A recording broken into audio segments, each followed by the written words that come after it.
Bismillahirrahmanirrahim.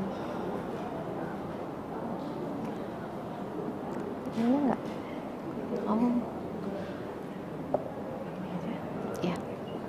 Bismillahirrahmanirrahim. Assalamualaikum warahmatullahi wabarakatuh. Lemes banget padahal barusan dimotivasi ya sama Ustazah Kingkin. Kalau gitu mau dipantunin dulu, Bu. Senang banget kalau pantun ya. Apalagi saya tadi cakep-cakepin ya. Jangan lupa cakepnya ya. Pak Somad beli tomat, ditaruh di bawah tangga. Siapa yang jawab salamnya semangat, insya Allah didoain masuk surga. Amin. Alhamdulillah waladzi arsala rasulahu bil huda wa dinil haqq liyudhhirahu 'ala dini kullih wa kafa billahi syahida. Asyhadu an la ilaha illallah wa asyhadu anna Muhammadan abduhu wa rasuluhu la nabiyya ba'd. Rabbi shrah li sadri wa yassir li amri wahlul 'uqdatam min lisani yafqahu qawli. Alhamdulillah, segala puji bagi Allah. Kalau bukan karena sayangnya Allah, kalau bukan karena Allah mau, mungkin kita nggak duduk di sini ya Bu ya. Tapi ini karena Allah mau kita ketemu, kita saling bertatap wajah ya, kita saling menambah ilmu insya Allah. Karena sesungguhnya yang berbicara di depan ini justru yang sedang dikasih ilmu, yang sedang diajarin sama Allah ya. Saya belajar dari ibu-ibu semua, terutama dari guru kita semua yaitu Ustazah Kingkin Anida. Beliau guru saya, jadi ini satu kehormatan, satu kenikmatan dan kebahagiaan bisa duduk bersama dengan beliau ya. Salawat dan salam senantiasa kita curahkan kepada Nabiullah Muhammad Sallallahu Alaihi Wasallam. Tak kurang rasa cinta kita kepada Rasulullah sehingga menghantarkan kecintaan kita kepada Allah. Amin ya Rabbal Alamin. Langsung aja mungkin ya, karena waktunya juga kita enakan sharing gitu ya, tentang peluang dan tantangan mengelola majelis taklim. Sebelum memasuki materi, saya pengen nanya, di sini ada nggak yang menjadi pengurus majelis taklim lebih dari 5 tahun? Cemen, katanya 5 tahun mah cemen gitu ya. Sekarang saya tanya, ada yang di atas 10 tahun jadi pengurus majelis taklim? Ada, hanya semua itu cemen juga. Karena IMW sendiri usianya berapa tahun?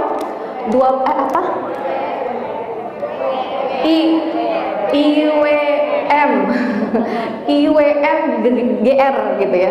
GR bukan gede rasa ya. Geraha Raya. Karena usianya udah 20 tahun ya. Lebih dari 20 tahun ya. Jadi kalau gitu pertanyaan saya, siapa yang sudah menjadi pengurus majelis taklim lebih dari 20 tahun? Cung. Kok nggak ada? Oh, Masya Allah, sudah lebih dari 20 tahun ya Bu ya. Bosen nggak Bu? Enggak, Masya Allah, bertahan sampai sekarang ya. Mohon maaf, usia Ibu 53. Jadi menjadi pengurus majelis taklim di saat usia 33 tahun. Kurang lebih ya. Padahal sekarang tuh ya Bu ya, saya ketua majelis taklim di Banjarwijaya. Untuk bisa mengajak teman-teman yang usianya 30 tahun atau sekarang namanya Gen Z ya, itu susah banget, betul? Jadi betul kalau misalnya tadi moderator mengatakan setiap zaman itu tantangannya beda-beda, betul? Setiap tempat ada orangnya, setiap orang ada tempatnya. Setiap waktu ada orangnya, atau setiap masa ada orangnya, setiap orang ada masanya.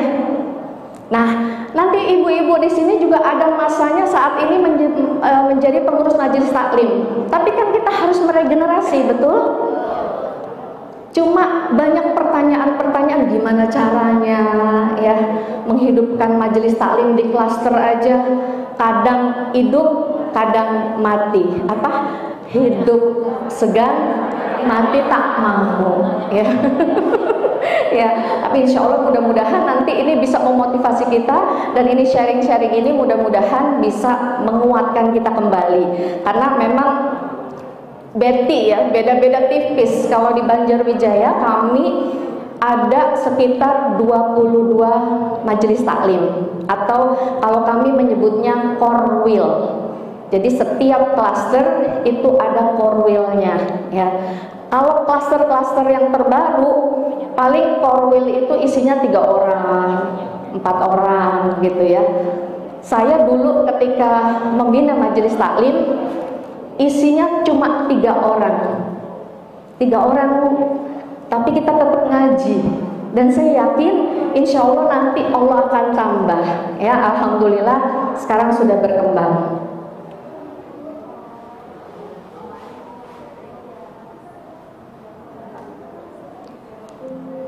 Kebaca nggak Bu? Ya udahlah, biar saya aja membaca. Karakteristik klaster, ya ini mewakili ya Bu ya. Karakteristik klaster itu warganya biasanya individual, betul? Kadang nggak mau tahu urusan tetangganya, sendiri-sendiri urusannya, betul? Betul. Tetangga sebelah mau kemana kita nggak tahu, ya. Abis dari mana kadang juga nggak tahu, ya. Beda dengan kalau di perumahan di perkampungan ya. Saya punya rumah tahfiz Bu. Rumah tahfiz ini letaknya di perkampungan. Itu ada salah seorang penduduknya kalau jualan itu ditaruh gitu aja, digelar gitu aja, nggak dijagain. Jadi kalau kita jalan ada timun, ada tomat, ada sayur-sayuran. Kalau mau beli ngambil aja, nggak ada orangnya, tinggal bayar aja, nanti tinggal kapan gitu ngetok pintu. Yang kayak gitu ada nggak di klaster? Nggak ada. Nggak ada yang tetangga klaster kita ngegelar jualan begitu aja. Padahal itu bisa jadi alat komunikasi buat kita nyapa tetangga. Kalau di kampung mungkin ya, butuh garam aja, kita sama tetangga, tok. Saya lagi masak nih, kurang garam. Kalau di klaster ada nggak yang begitu? Nggak ada. Malu. Oh, ada juga yang begitu. Nah, itu dijadikan alat komunikasi untuk membuka pembicaraan. Jadi jangan malu kita ngebuka komunikasi sama tetangga tuh caranya kayak gitu, ya. Dulu ada seorang sahabat Rasulullah minta garam. Itu sampai berdoa sama Allah, ya Allah beri aku garam, ya Allah beri aku garam. Minta garam aja mintanya sama Allah. Tiba-tiba lewat tetangganya, sahabatnya, kamu minta garam aja minta sama Allah. Nih aku kasih garam. Kata dia, buktinya kamu datang. Kalau bukan Allah yang menggerakkan, siapa yang menggerakkan dia untuk ngasih garam? Gitu kan Bu? Ya, seperti itu. Belum tentu tetangga di sini sama tetangga yang beda 5 rumah itu kenal namanya. Begitu Bu? Begitu. Kecuali Bu RT, Bu RW. Harus kenal, harus tahu gitu kan ya. Tapi di klaster itu seperti itu. Bahkan dulu ketika saya tinggal di Jerman, satu apartemen ada yang meninggal aja nggak tahu. Kalau apartemen kan lebih tertutup lagi, tapi kalau klaster kan sebenarnya masih terbuka. Kemudian sibuk dengan urusan masing-masing sehingga nggak punya waktu untuk berkumpul, ya betul? Kalau di klaster itu biasanya gini, ngaji itu berat, ngopi itu seru, betul? Iya, ya. Apalagi ibu-ibu sosialita paling demen nyari tempat-tempat yang viral, foto bareng, update status. Betul. Siapa yang begitu seperti ini? Saya juga. Ya. Dan ini ternyata meskipun saya menyebutnya sebagai karakteristik yang sepertinya negatif, tapi itu menjadi bahasa komunikasi untuk kaumnya. Kan di klaster itu macam-macam ya. Ada yang dari Jawa, ada yang dari Sunda, ada yang dari Madura, ada yang dari Medan, macam-macam.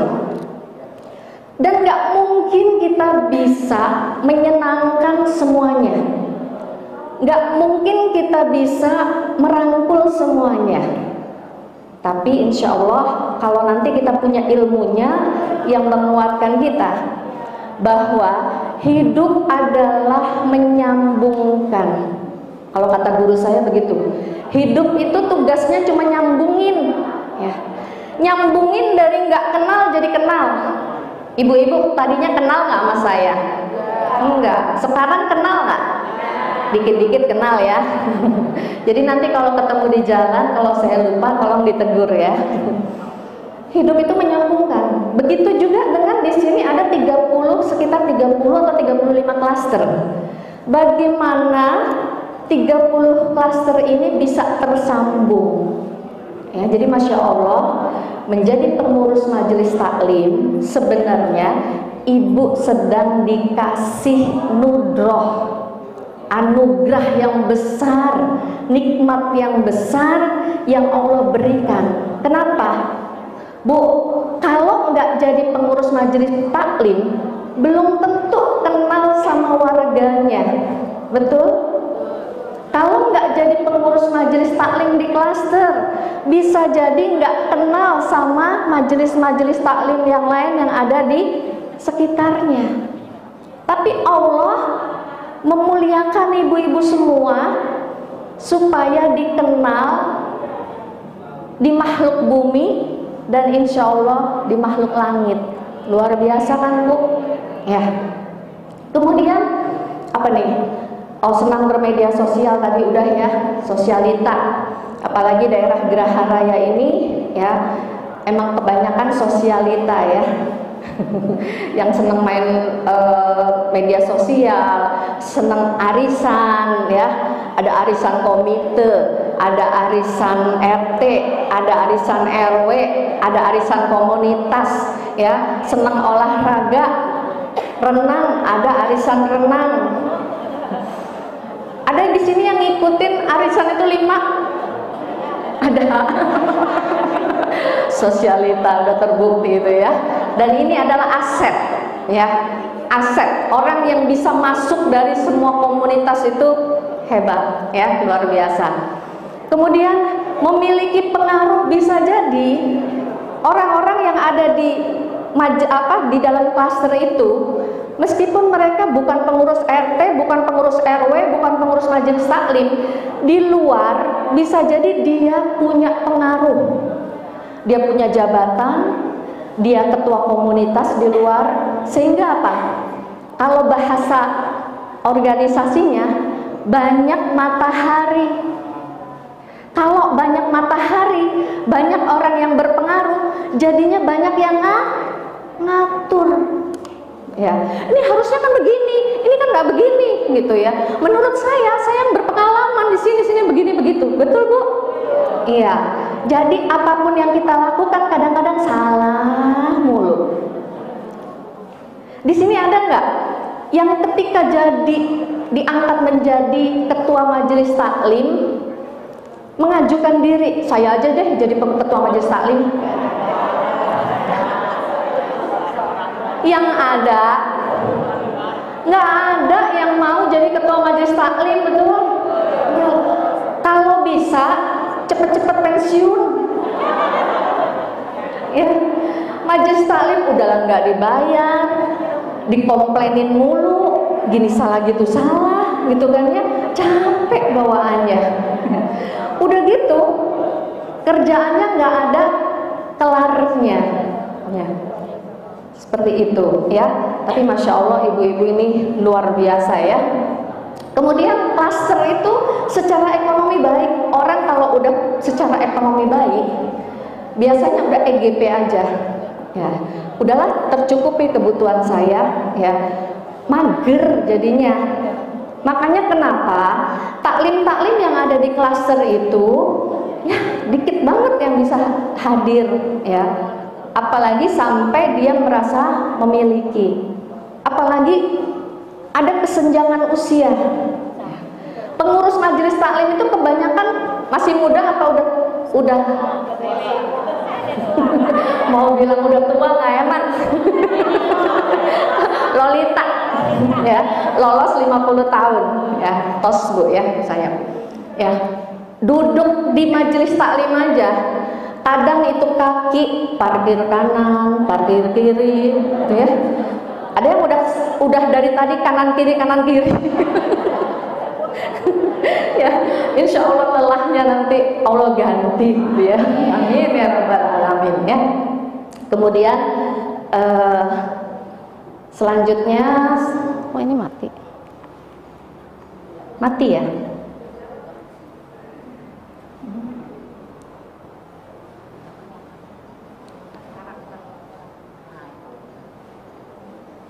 Nah, sekarang sebelum kesini deh, kalau gitu saya tanya dulu, tantangan apa sih atau hambatan apa yang selama ini Ibu rasakan di majelis taklim? Boleh tulis di sini Bu. Maju, mungkin ada yang ngacung? Ya, mau senior bedanya senior.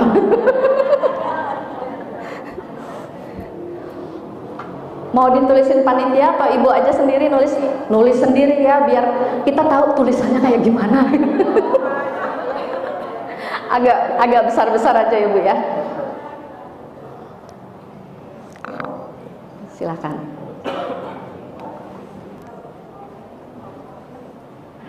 Dengan ibu siapa? Saya Bu Hikmawati. Bu Hikmawati. Betul.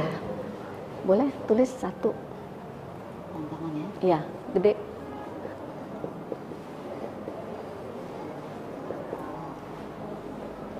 Ibu dari klaster apa? Azhara. Oh, dari sini. Jago kandang.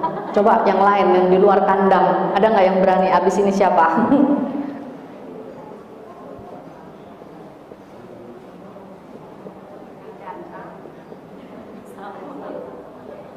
Yang datang ke majelis taklim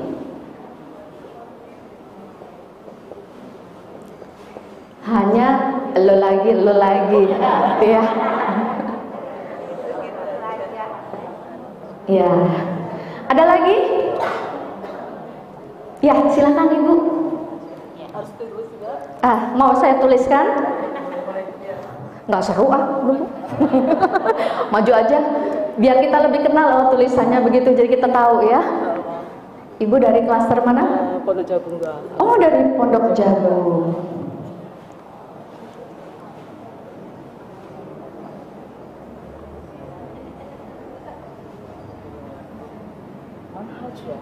Namanya manhaj atau aliran? Ya, beragam. Iya, manhaj. Apa ya? Bukan manhaj apa? Kelompok kali ya, kelompok. Nggak apa-apa deh, manhaj juga. Oh, ini ya, apa? Di klaster yang kecil ya? Iya. Beragam manhaj atau kelompok ya, maksudnya mungkin ada yang NU gitu ya, ada yang Muhammadiyah, ada yang Salafi ya. Ya, selanjutnya ada lagi? Ya, monggo. Dari sisi sini sebentar ya, dari sisi belakang boleh. Dari klaster mana? Berbeda klaster ya? Ya, terima kasih.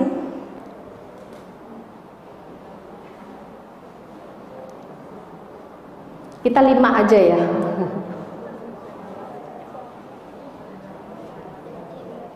Dari klaster mana? Verina. Verina. Iya, silakan. Apa Bu ininya? Sering mendapat komplain tentang ustadz yang kita undang. Sering mendapat komplain terhadap ustadz yang diundang. Ustadz atau ustazah gitu ya. 2 lagi, yang satu dari sisi sini nggak ada? Baik. Oh, ibu ini ya, boleh? Yang keempat apa nanti? lebih banyak non muslim daripada muslimnya. Oh ya, lebih banyak non muslim daripada yang muslimnya. Kemudian Ibu, Jika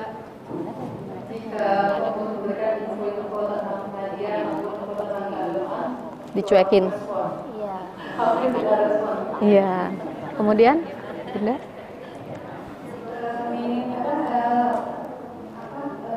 Keinginan yang berbeda-beda di setiap Siap. Banyak kepala, banyak maunya, gitu ya. Silakan. sebetulnya itu yang sudah sebutkan bahwa sulitnya mengajak ibu-ibu muda untuk hadir ke majelis taklim padahal rumahnya divaksin. Curcol. Iya, boleh. Terima kasih. Kami ingin menanyakan biasanya apakah boleh melalui majelis taklim? Itu nanti mungkin ya pertanyaannya. Ya, tapi kami ingin memberikan pembelajaran tentang bagaimana menjadi pengusaha yang Islami. Jadi variasi dalam materi ya. Nggak usah ditulis ya, nanti lama ya. Baik, nanti kita satu persatu ya. Yang pertama, yang datang ke majelis taklim hanya itu saja ya. Lu lagi ya, 4L ya. Kemudian beragam manhaj atau kelompok di klaster yang tidak besar sering mendapat komplain tentang ustadz yang diundang oleh pengurus. Pengurus kalau udah ngedatengin ustadz terus abis itu dikomplain, rasanya gimana? Hatinya di sini. Nah, nanti ada manajemen mengatasi sakit hati. Kemudian tadi sampai lupa, punya keinginan yang banyak, berbeda-beda, no respon. Nah, kalau kirim undangan di grup, boro-boro dapat jempol, ya, sunyi senyap, habis itu ditimpa sama apa? Jualan. Terus tadi Ibu menanyakan ya, boleh nggak materinya itu berkaitan dengan usaha? Ya, baik.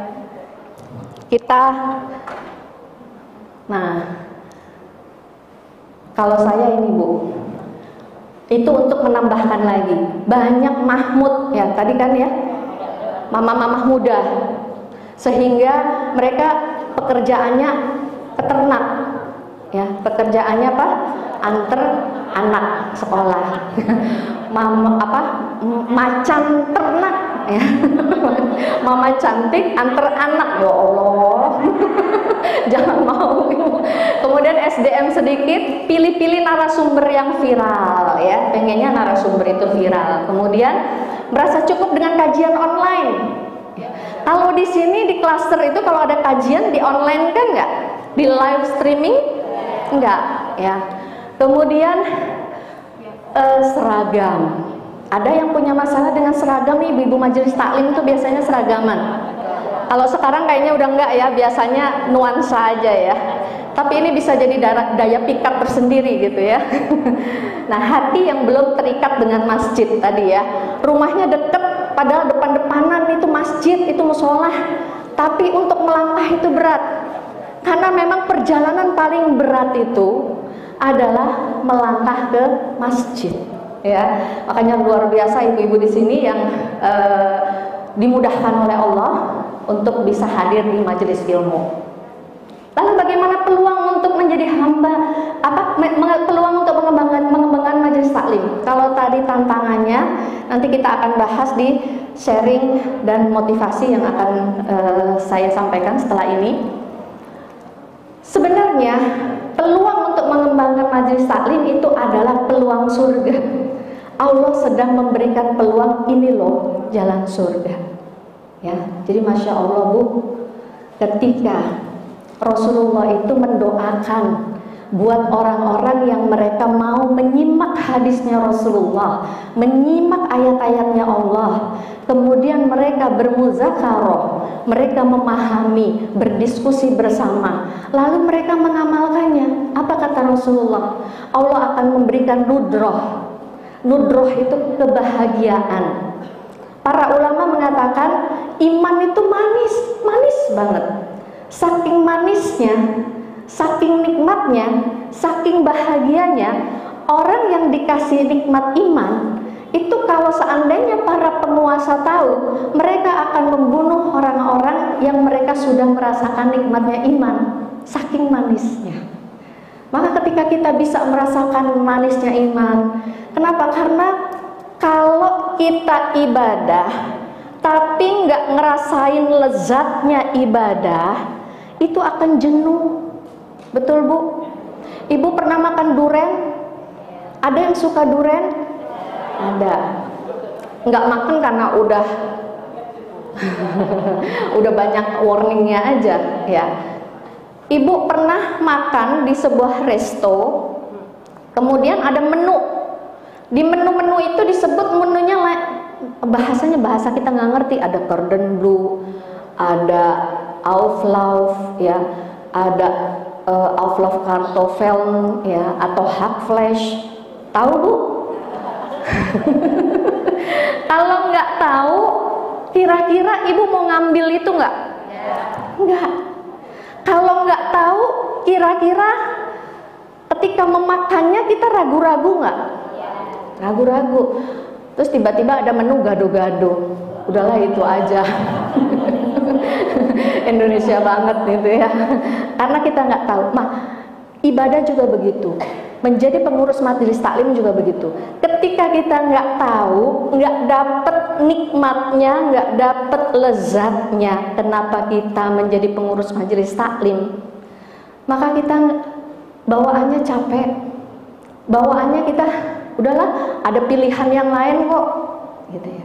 Tapi kalau kita tahu, ya Allah, ternyata banyak kemudahan-kemudahan, ternyata segudang ya kebaikan-kebaikan yang akan kita petik dari menjadi pengurus majelis taklim dengan segala tantangannya.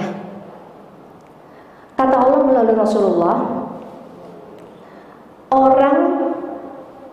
tanda orang yang dicintai Allah ya, itu adalah mereka yang ketika di dunia disegerakan azabnya, disegerakan ujiannya dengan ujian-ujiannya Allah, sehingga nanti di akhirat tuh nggak diazab lagi. Ibu lelah ngajakin orang, diajakin ya yang datang 3 lagi, 4 lagi gitu ya, nggak nambah-nambah ya. Itu ujian dari Allah, dan itu tandanya Allah sedang sayang sama kita karena sedang disegerakan ya azabnya dari Allah. Kan capek ya, begitu lagi, tapi insya Allah orang yang lelah itu biasanya lilahnya sedang berkurang. Orang yang lelah berada di jalan Allah, menjalankan programnya Allah, itu tandanya mungkin lilahnya sedang berkurang. Maka kuatkan dekatnya kita sama Allah. Karena orang yang tulus, yang dicari sama Allah itu orang yang tulus, Bu. Orang yang tulus, dia akan lincah mencari akhirat. Orang yang tulus itu lincah nyari akhirat. Sama kayak kita Bu ngelayanin suami. Kalau kita nggak tulus, bawaannya capek. Dulu waktu pengantin baru nih, nyuguhin suami, ini ayam beb, papa, ya gelasnya ada tutupnya, dikasih air. 3 bulan nikah, tutupnya hilang. 1 tahun nikah, bukan hanya tutupnya yang hilang, apa yang hilang? Gelasnya. Katanya, udah ayah, itu minum aja, ambil sendiri di galon. Kan? Tapi kalau orang yang tulus mencari akhirat, dia tahu sekecil apapun yang dia lakukan, insya Allah akan berbuah surga. Ya Bu ya. Jadi insya Allah semangat terus ya menjadi pengurus majelis taklim. Ya, karena sebenarnya kita ini sedang menjalankan programnya Allah. Programnya Allah, bukan program ketua majelis taklim, bukan. Kita ini tidak sedang menjalankan programnya ketua majelis taklim. Si ibu ini bikin program banyak banget sih. Udah bulan Januari ada, bulan Februari ada, setiap bulan ada. Terus kapan kita mau healing ya? Karena sebenarnya ya, program majelis taklim itu adalah programnya Allah.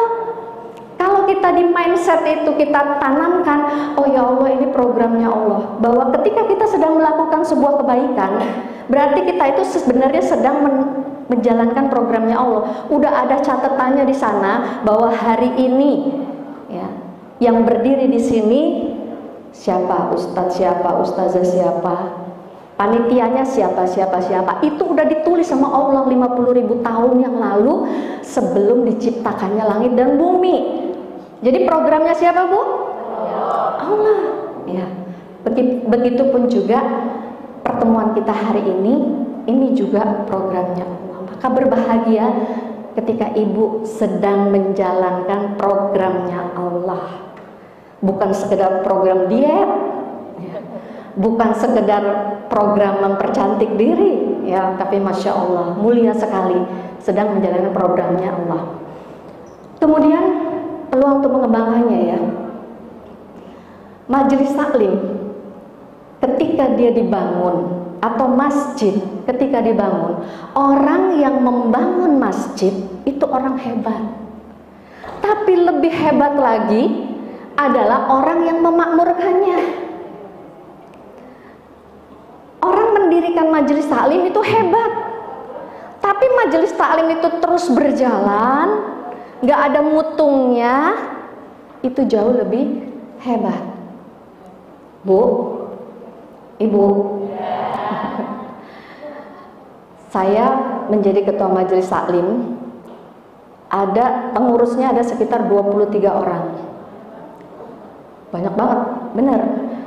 Dulu ketika saya pertama kali meluncurkan pengurus, itu komentarnya macam-macam. Gemuk amat sih pengurus. Emang kerjanya ngapain? Ya Allah Bu, dulu itu awalnya masih dalam kondisi COVID ya. Kita ketemu online doang, pengurus banyak bener. Terus Bu, kita mau ngapain? Udah diem aja di situ dulu pokoknya. Gitu ya. Ada divisi syiar, ada divisi media, ada BPH, ada divisi fundraising, ada divisi apa itu, pokoknya banyak gitu kan ya. Dan saya ambil dari semua klaster, semuanya ada wakilnya. Kemudian dari semua usia 20 ke atas, 20 ke atasnya itu 29. Nyaris 30 begitu ya. 30 ada, usia 40 ada, usia 50 ada. Ya, usia 60 juga ada. Ya. Supaya apa? Supaya mewakili semuanya. Tapi ternyata Masya Allah Bu, ternyata nggak mudah ya menyatukan orang-orang dengan usia yang berbeda. Nih, contohnya nih ya, ketika bikin sebuah event, dibuka pendaftaran. Kalau kita mah ya udah daftar gitu ya pakai WA. Anak-anak yang muda nggak bisa Bu, harus pakai Google Form. Yang tua-tua, aduh nggak bisa nulis pakai Google Form. Akhirnya bagaimana? Ada yang bertugas mencatat secara manual, ada yang menghubungi secara manual, tapi juga kita menerima pendaftaran secara online. Ya, akhirnya Allah cerdaskan sendiri bagaimana cara menghandle untuk hal-hal yang seperti ini. Kemudian juga belum lagi emosinya. Anak-anak muda itu gampang ngambekan. Ya. Ibu-ibu reseh. Ya. Kalau ibu-ibu zaman kita nih Bu ya, seneng banget tuh DC-DC-an. Besok pakai bajunya apa, warnanya apa. Sementara yang muda-muda, enggak banget deh, enggak zamannya sekarang itu Bu. Ya, jadi Masya Allah seru ya. Nah, kita jangan baper jadi ketua. Oh iya, ada yang senang begini, akhirnya gabung jadi satu gitu ya, macam-macam, lucu-lucu gitu ya. Kemudian memiliki potensi dana yang besar, tadi sudah disebutkan ya sama Izzy ya, untuk dikelola dengan baik dan meluaskan syiar, karena sesungguhnya kita ini sedang membangun legacy ya, menuliskan kebaikan kita, mencatatkan setiap langkah kita. Karena Bu, seorang ibu, kenapa disebut telapak kaki ibu itu surga di bawah telapak kaki ibu? Kenapa?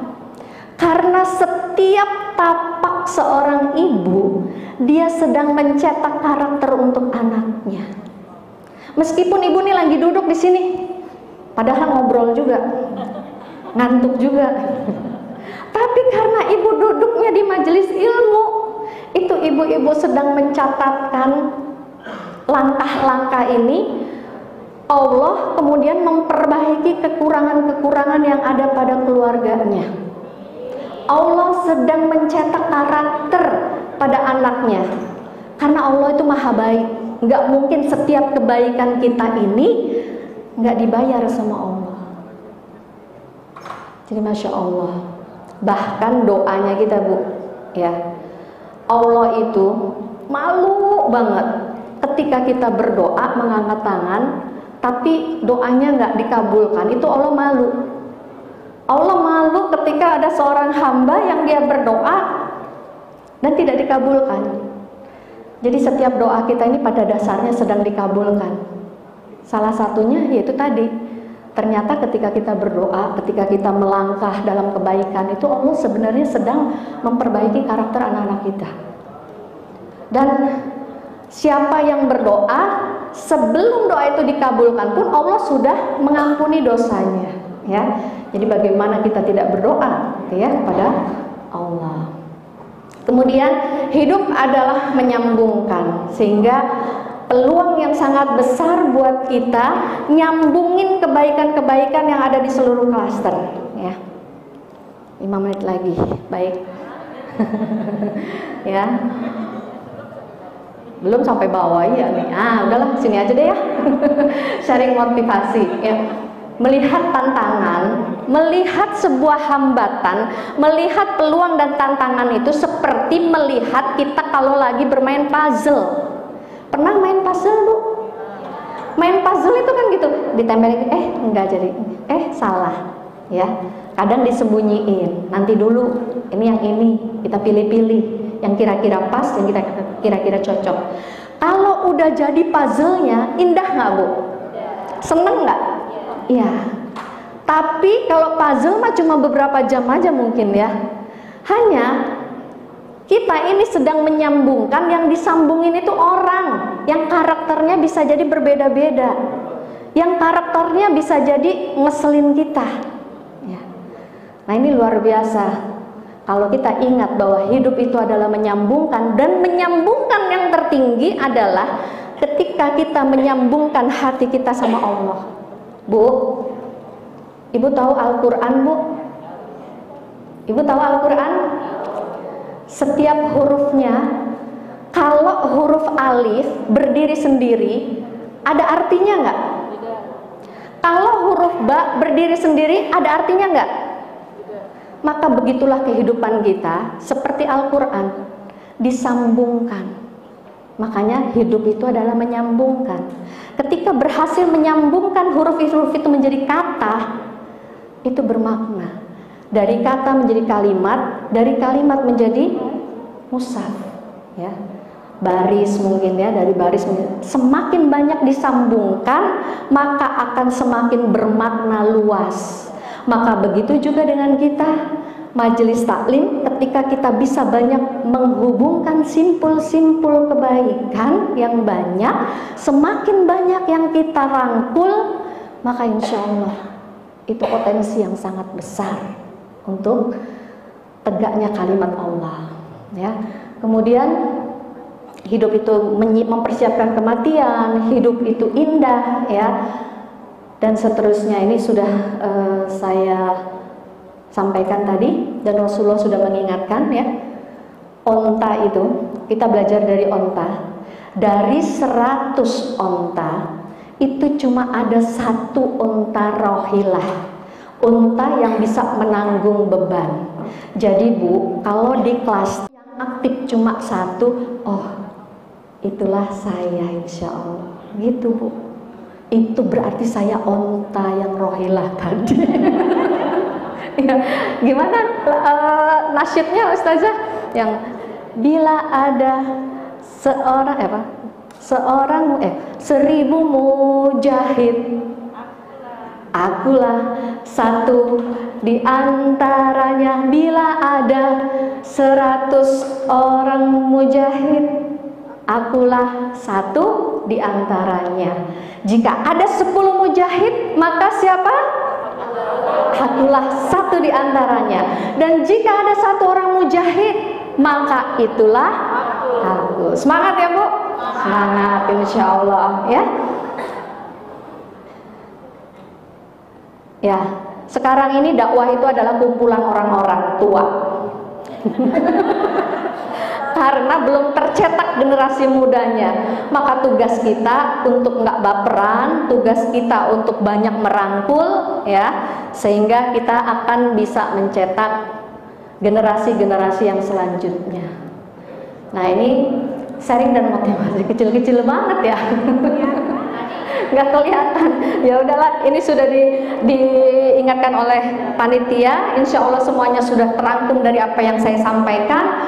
Mudah-mudahan yang sedikit ini bisa menjadi oleh-oleh buat hati kita, buat menambah semangat kita, buat kolbu kita.